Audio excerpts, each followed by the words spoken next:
One of the weirdest and most delightful bizarre cult horror franchises to ever crawl out of the 1980s is House from producer Sean Cunningham. Originally starting in 1985, a movie that asked what if Vietnam flashbacks and practical effects monsters could share screen time. Then its sequel, House 2, threw continuity out the window and replaced it with dinosaurs, zombies, and a caterpillar dog. But the ride doesn't stop there, as we'll also crash into House 3, the horror show, which is so different from the first two, it barely even counts as part of the franchise. And finally stumbling into House 4, where mobsters and a singing pizza slice join the party. So grab your crystal skulls and maybe a slice of pizza, because this is the Full House franchise retrospective. The original movie blends genuine haunted house scares with tongue-in-cheek laughs, similar to Evil Dead 2 except less scary and gory.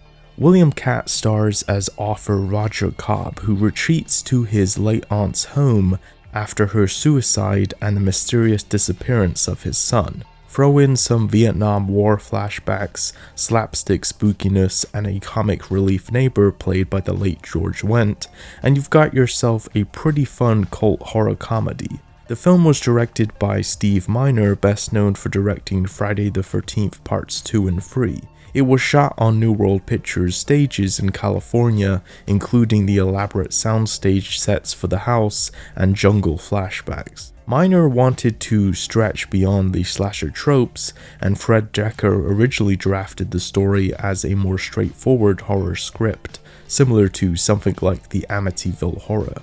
But it was later injected with more humor and expanded Vietnam flashbacks. The result was a quirky, low-budget feature that let practical effects artists run wild. Even the poster's severed hand door knocker and tagline "Ding Dong You're Dead" were created to sell the movie, even though that scene never actually occurs in the final film. The movie opened wide in early 1986 and grossed over $22 million worldwide on just a $3 million budget, making it a nice tidy success for New World Pictures.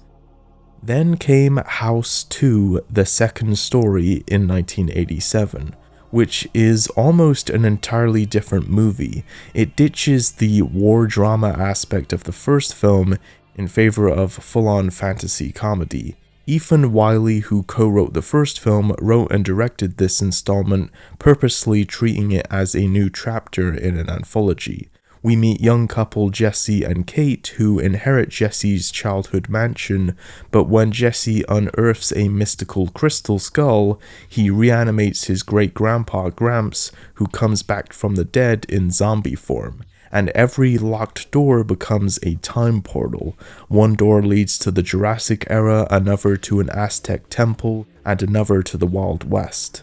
Dinosaurs, Aztec warriors, and a 19th century cowboy villain burst into the house, including a small appearance by another Cheers cast member, John Ratzenberger. The tone, as you can probably tell, is even more lighter and goofier than the original film, as the sequel was greenlit quickly after the first film's surprise success. Wiley intentionally changed nearly every aspect except the spirit of the first. Running on another $3 million budget, it opened in over 1,000 theaters, but only pulled in about $7.8 million during its domestic run, and worldwide it made roughly $10 million. Respectable, but far below the original's haul. However, like its predecessor, it turned a modest profit, with its lighter tone and family fun gimmicks making it stand out. Then came House 3, released in 1989. Renamed The Horror Show in the US, is a dramatic left turn for the series. Now a straight-up slasher/ghost story, it stars Lance Henriksen as Detective Lucas McCarthy, who arrests a crazed serial killer, Max the Cleaver Jenke, and witnesses his electrocution. But when Max's spirit rises to torment Lucas's family in their new home, it's all frightening rather than funny. Appliances come to life, and family members are trapped by ghostly visions. So any whimsy from the first two installments is essentially gone. This is revenge from beyond splatter horror, relying on gore and tension. The tone is grim and serious, so much that in the US it was marketed without the house name to avoid confusing audiences who were expecting comedy. Sean Cunningham stayed on board to produce, but the creative team changed. It was directed by makeup effects artist Jim Isaac, who took over after the original director David Blythe was fired within the first week of shooting. The finished product has none of the style or charm of the first two installments, aside from, well, taking place in a house. It is still worth a watch though, and in a way is kinda like the Halloween Free of the House franchise. Interestingly, the plot shared a lot of similarities to another cult horror film released that year in Wes Craven's Shocker, which also happens to be about a deranged serial killer who comes back from the dead after being electrocuted to death, leading many to refer to House Free as a ripoff of Shocker in recent years, even though it actually came out a couple months before Shocker.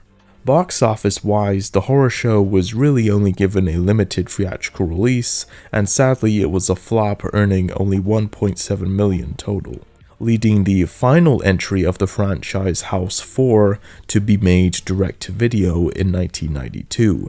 This film attempts to recapture the original spirit of spooky fun, with William Katt briefly returning as Roger Cobb, now remarried with a young daughter, but after Roger dies in a fiery car accident, leaving his daughter paralyzed, his widow Kelly inherits the old Cobb mansion on the coast, as her scheming stepbrother Burke tries to bully her into selling the house to local mobsters who want to dump toxic waste there. Meanwhile, Kelly experiences classic haunted house phenomena, including bleeding showers, moving objects, all linked to ghosts of Roger and Native Americans who once lived on the land. And then things take an extra weirder step when she orders a pizza which comes to life and starts singing to her. The film was shot in late 1991 as an independent direct-to-video feature, with New Line Home Video handling distribution. Unlike House 2, this one very poorly attempts to go back into the horror comedy territory and fails miserably, as it was just too sloppy and cheaply made to really recapture any of the original's charm, making it a very sad and forgetful ending to this cult horror franchise. And the fact that House Free had been renamed to just The Horror Show in many areas only added to the confusion when this film was released, with many wondering what had happened to House Free. All the House films now essentially share a cult classic status among horror fans. The first two especially are remembered fondly for their bizarre creativity and earnest goofiness. The horror show House Free is often discussed as a cautionary misstep, but it still gets late-night video play for Lance Henriksen's performance and its extreme gore. House 4 is mostly forgotten, which is probably for the best, but it can still be a fun watch for old-school direct-to-video horror completionists. And in recent years, the franchise has seen some renewed attention, with Arrow Video releasing the complete collection on Blu-ray loaded with extras, generating some new interest in the franchise overall, with a reboot said to be in the works for the last few years, proving that this strange little cult horror series has had some lasting weird and yet endearing appeal.